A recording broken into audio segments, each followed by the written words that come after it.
can tell you about how I use the strategy in Spanish 5. We kind of did a hybrid of the read, speak, write strategy combined with the carousel discussion. So first the students listened to an audio recording of a text while they followed along.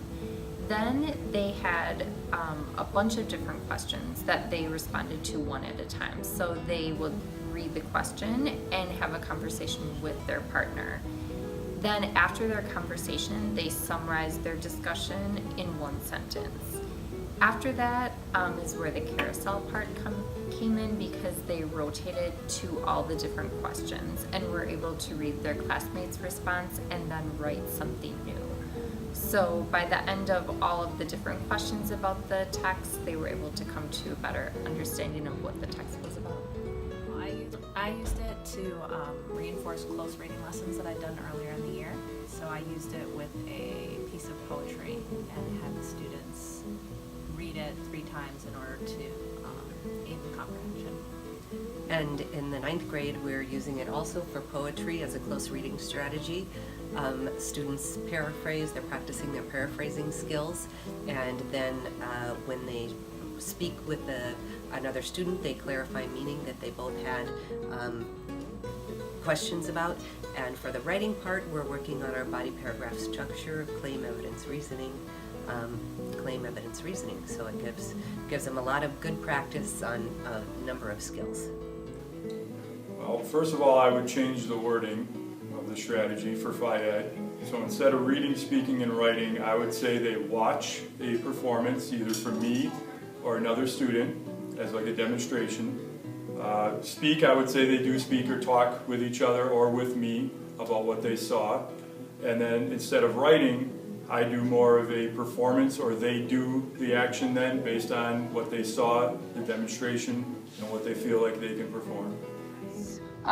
In chemistry, mostly in chemistry, we use it for both reading the background information before we do a lab, but the one that I'm going to talk about today I actually used for a revision activity that students did on a conclusion that they were writing. The way that I used it in my classroom as a revision activity, I found that the quality of work that I got in the end was amazing compared to, because I actually collected their conclusions and I looked at them and I was like, wow, these are really bad. And then I implemented the read, speak, write strategy, and the students went through the revision process, and the quality of work that I got back was far beyond what it was the first time. We use it at the start of every lab. We have the kids read background information, and then we have them categorize the background information into 5 categories. And so the students will read the background information, they'll then they'll write or categorize the information, then they'll speak to their lab partners, and then they'll come back and they'll revise and write again. I did all the student work, so 50 students, and then I had my duos type each student's response of evidence into this data table here. And so I provided a claim for physical properties, chemical properties, physical change, and chemical change. And then all of these bullet points are then the student responses. And obviously, like I said, I had 55 students, but there was a lot of reoccurring statements for evidence, and so this is basically what I had for one class. So what students then did with this, and this is where I implemented the read, write, speak strategy, was they looked at this document, they read it, and as they read it, I had them annotate or choose the evidence statements that they thought supported the claim.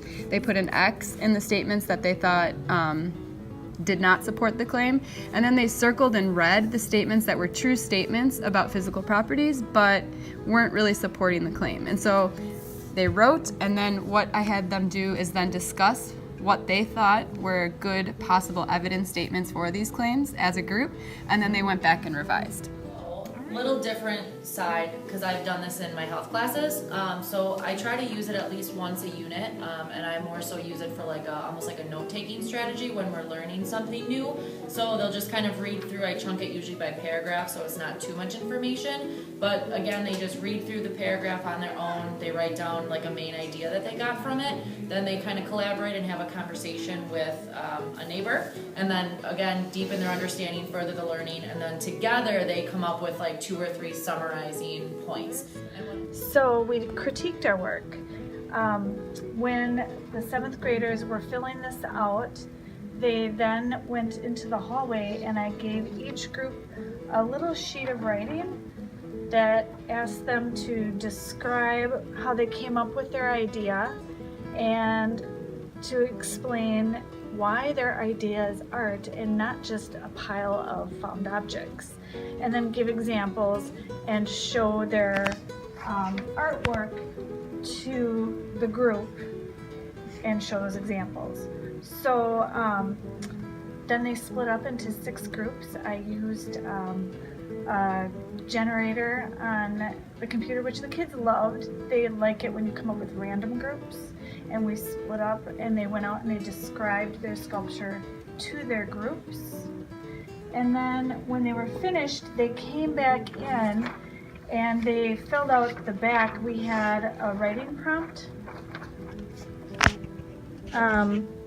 that asks them to describe how they came up with the idea for their sculpture, and it includes, you know, their decision of where they put things visually, and explain why it's not just a bunch of junk glued together, but rather a piece of art, and include specifics. So we started by going into some text that they had already read before and taken notes on. They also get a study guide to summarize and work through with some question prompts. And then in class, we were going through some of the different content and working through digging in deeper. So students were assigned in groups of 4 a series of vocab words to pull from the text and then associate it with 2 of the diagrams from the text, and then work together to create a poster to summarize that information. The reading that I used was a primary source document about why the U.S. entered World War I. I wanted to use this strategy because primary source documents are often difficult for students to read, and so I wanted to see if using this strategy would help them read a primary source document. Okay, so I am in the foundations program, so the students have some significant communication needs, so I had to think a little creatively about it. So I actually picked 2 of my students who have some pretty solid verbal communication abilities to try it with first, so that I could kind of get a feel for how it might look for the other students too. And the first time that I did it, I gave them a really explicit format, because they kind of, you know, the whole read, speak, write is very abstract, so I kind of tried to break it down into a really concrete format, and I had them read a text that we were already reading in our English class, and then I had them share with their partner what the important information was, and I gave them a sentence starter, and then they had to write down 3 things based on what they shared with their partner from the text that they thought were key ideas. And then that was kind of hard for them, because it was still hard for them to understand what the big picture ideas of the text were, and then they had to remember what they had talked about with their partner, which was hard.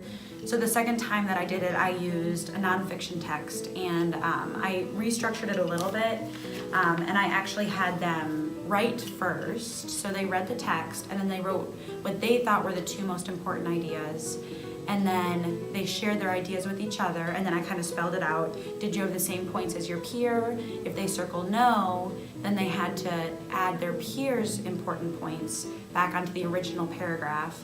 And then if they circled yes, if they had the same points, they wouldn't have to do that. And then I also filled out what I thought were the most important points in the text, and they had to, the third step was checking my work and comparing their answers to my answers, and if there were any key points missing, they had to then add my answers back to their original text. So in the end, they ended up having like a full paragraph that was a summary of the book that they read. Yeah, I mean, I think the students all liked the process. It was hard for them to put their pencils down, especially the kids that are the high flyers in the classroom, because they want to just jump right into the strategy, but it's not always a correct strategy. So it made everyone just slow down and process and have that metacognition time. Well, as I already said, the 7th grade group is a very chatty group, and they really like to speak and think things out when they speak rather than when they write. So this helped them to get their thoughts together before they sat down to do the writing task.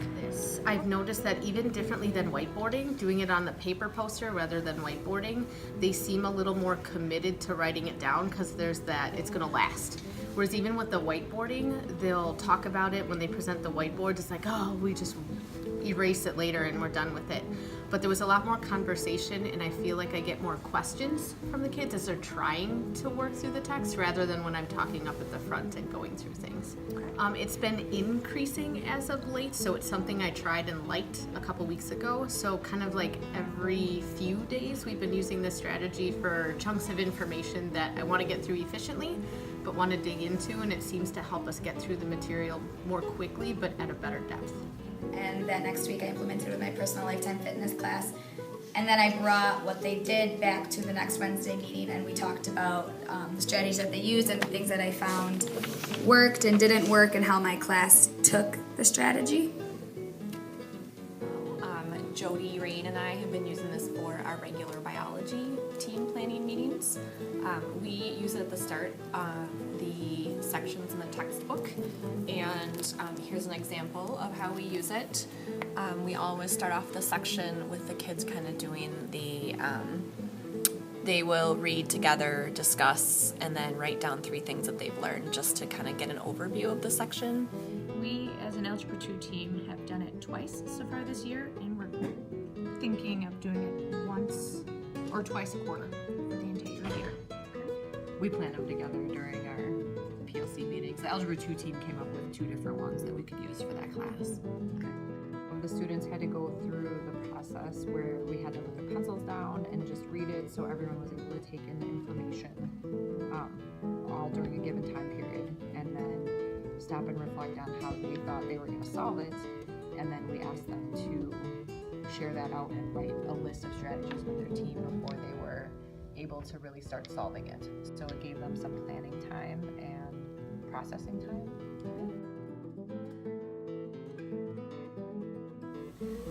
My 9th grade team, we planned this together for poetry that matched some stories in our short story unit, and we've also used it a couple of times in To Kill a Mockingbird to give students more depth to reading the novel. Well, because the Declaration of Independence was written by someone like Thomas Jefferson, who was just a brilliant mind, there is a lot of language, there's a lot of vocabulary terms in there that even students in AP classes, senior level AP classes, would have a hard time understanding. So it gave them a chance to cross-reference their understanding of the Declaration of Independence with their peers, and then to have any misconceptions, misunderstandings ironed out by me or by someone else within the class that caught something that nobody else did. I liked that they were able to see the responses of their classmates, and they were required to come up with something new to add to the discussion. I think it did help to improve the understanding because it gave the kids a chance to talk about the vocabulary and talk about the diagrams that they've seen. So then when they go back and read it for themselves, they aren't brand new to the material.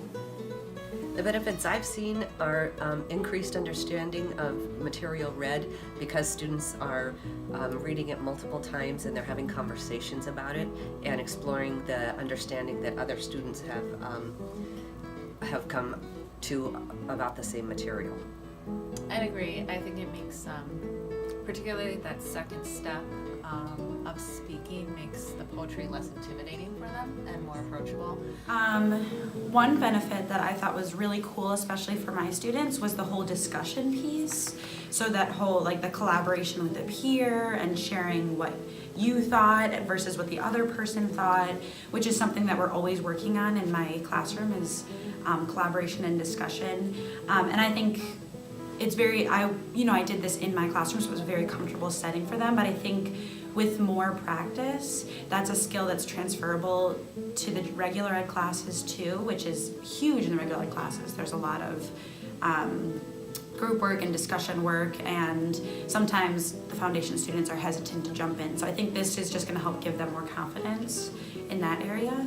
The other one is identifying the key ideas of the text, which is also really hard for our students, and I mean for every student. I think it's hard to sometimes identify what's the most important thing. So I thought that this was really cool because it let them do it without making a mistake. You know, like they could figure out what they thought their key ideas were, but then they had to compare it to somebody else and then mine, which, you know, I tried to pick the actual key ideas. So then they did end up getting the big picture in the end. So I think that's good practice for them. The third time that we used it in the 9th grade classes, students knew what they were doing with it, and they enjoyed the opportunity to make their own meaning and then to talk to classmates about the classmates' meaning that they came up with, and then the practice and the more practice they have in writing those paragraphs. They're able to kind of team teach. They teach themselves. Sometimes hearing it from another student is better than hearing it out of my mouth over and over, but they kind of mentor each other. I'll group them, kids that are higher functioning with kids that are lower functioning, so that they can kind of teach each other. Well, I think it made them slow down. I think the fact that they got to check with a neighbor, see if they were on the right page as to how they were interpreting a paragraph versus their neighbor. And then I guess, you know, if they had similar thoughts on what the paragraph said, they felt confident that they had read it correctly and got out of it what they were supposed to. I think the fact that I chunked it, they didn't have to read it all at one time. I divided it into sections, and they could read a section of it and then stop and check with a neighbor to see if their understanding was correct or if their understanding was the same as their neighbor, which probably meant that they were getting the correct understanding from it. So I think in that regard, it was a positive. Working with other students is beneficial, I find, because they feel more comfortable working with somebody as a peer than they might be asking a teacher. I would say the major challenge was I found that for science, as students were reading and then I was asking them to speak, it was harder for them to have that conversation without having a pencil. So what I've done with my students is I have them read, and as they're reading, I want them to be active readers, which I think was a big focus last year with the annotating. So I don't want to take that piece away. I still want them to annotate, and I want them to write down their ideas. So they would read, then they would write as they're reading, and then the next piece would be the speaking piece, where they collaborate with their lab groups and they talk about, you know, what they wrote down. And then the important part, and where I found the benefit with this strategy, was then when they came back and they wrote again, or that revision piece. And so they were able to add to their answer or, you know, maybe change their answer based on their conversations in the group. So one of the challenges is the communication needs, which is why I picked only 2 of my students to start. And so I think I am trying to overcome that challenge by breaking down each step and writing really specific directions and giving them sentence starters. Like, for example, one of my sentence starters is, I believe that the most important ideas from the article are, to help get their communication going and their collaboration. And so that's kind of one difficulty, and especially with my other students, that's going to be really hard, so I'm going to have to be really creative and trying to think how I can get them included on this. And then the other challenge is the whole comprehension, and picking the big picture ideas is really difficult, like I said, for my students, but probably for most students. And so I'm trying to model, you know, like with my own thoughts and by incorporating my answers, you know, finding those key ideas from the text, but I think that's been kind of a challenge too. Sure. So the way that I modified this strategy is by having the writing before the speaking, because it's not completely natural for our students to be able to speak fluidly in the target language. First of all, they usually like to write their thoughts and then speak them. So that was one main difference. One of the benefits of this implementation is that it gives kids a chance to kind of preview the material, and they feel less nervous about the material because they have a chance to talk about it with a partner, and then they can, based on what they talk about with their partner, they can write down a couple of things that they've gained from that reading, and it kind of, we can have a class discussion about it then, and it gets them set up to be able to do that reading on their own. So we use it with the beginning of every section in the textbook, so we're using it probably twice a week, I would say. And this was a strategy that Jody and I both decided to do through our team planning activities. Since we're working with another language completely, we use it all the time. We're constantly checking for comprehension with the teacher, with the peer, with the small group. So I would say multiple times per week we use some form of the strategy. My first challenge is that there's no filter on here, no Snapchat filter. My second challenge is it takes a little while from the class, and I'm not used to that amount of time. I'm hoping that it'll go a little bit faster in the future. Yeah, again, I think that it just helps them focus. This group, being talkative, likes to speak and think. They enjoy this kind of task. It engages them more. So overall, I find that this task is very helpful for us. And what I asked them is I said, what's different from you just kind of doing it on your own versus after you collaborate with someone? And right away they're like, oh, we learned all these new ideas that maybe we didn't think of when we read. So it definitely has been helpful, at least from the health setting for sure. But this is crucial stuff to have students be careful in how they read nonfiction texts, because they're just going to be immersed in that throughout the rest of their life, where they are reading dense text that has important details. The biggest thing is that when a group focuses on a topic, I always feel like they become an expert in that idea, but then it's like trying to bring them in. So the final step is that we shared out with like a team reporting, and then the kids had to take notes on the other team's work. So I think when that was made more explicit, that's helping the other students make that important and write down that information versus just listening to what's being said. I can show you the results of the posters. So these are what the teams created for their different strategies, and it actually worked really well to give them the diagrams and then allow them to reference it, because then they didn't have to draw it out. So that helped us, I think, with efficiency a little bit as well.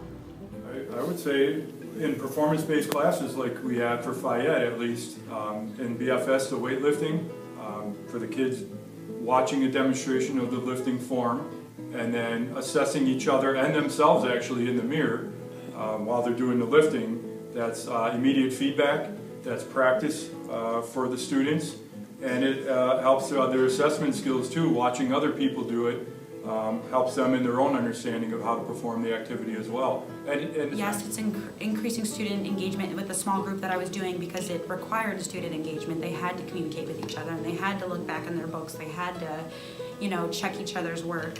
And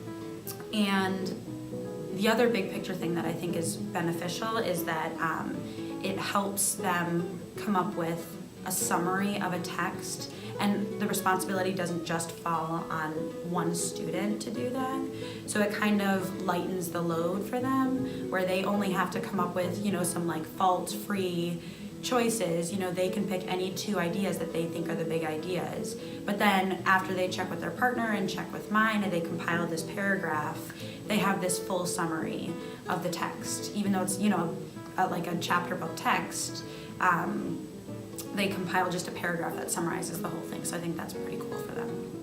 I would say the only challenge for me right off the bat was kind of how to structure it, but now that it's clear that so many other teachers here are doing the strategy and practicing it regularly, it's become more natural for them to kind of set it up, and you say, okay, this is what we're working on today, and they already know what the expectation is. So for me in the beginning, a challenge was, again, teaching it and just having them understand what the purpose is and why we're doing it, but ever since then, it's really kind of been there are some challenges associated with it. Some kids don't want to read and talk about it with a partner. They'd rather just jump right into the reading.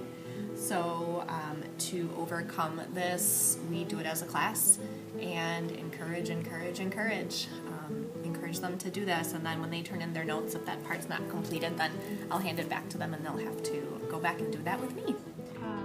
challenge is we're getting the kids that get the stuff really well to slow down and wait for their entire team to follow through this together. It was also double-sided, so the kids got everything here that we worked on together, and then they were flipping back and forth.